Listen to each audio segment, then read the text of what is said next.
What's up mga kautak? For today's video, another day, another blessing. Mga kautak, ipeplex ko po ang pickle onion. Una po dyan, naghiwa po ng bawang dyan po si mama. Tapos mga kautak, maraming sibuyas. Ganito po yung slice niya mga kautak, pahaba. Pero pwede din po mga kautak yung bilog-bilog. Susunod din po ang siling haba. I-slide din yung hula dyan mga kautak.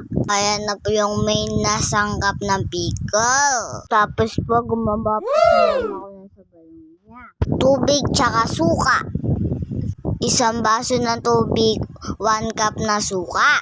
Tapos po mga kautak, 2 kutsara ng asukal. Lagyan din po ng mama ko ng paminta. At hinalo-halo po mga kautak. Mga kautak, nakasindi na po dyan yung kadlang. Lagay din po siya ng asin.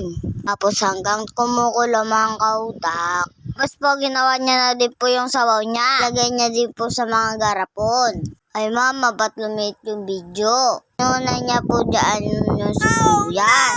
Sa ilalim po na ilagay yung sibuyas mga kautak. Katapos po bawang at sili haba.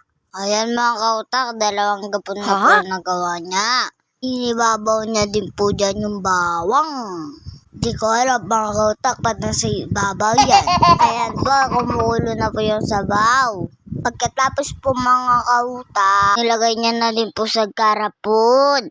Pinuno niya lahat ng garapon dyan mga kautak.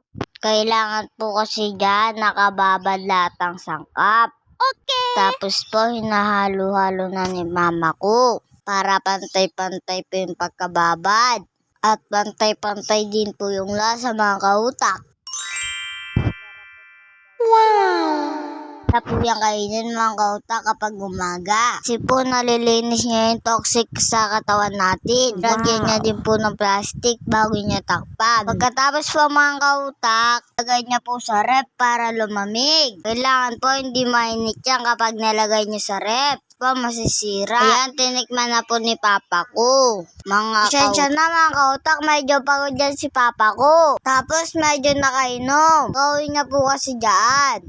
Ano kaya masasabi niya sa gawa ni mama ko? Iloko, inigop niya po yung sabaw mga kautak. Paanong lasa?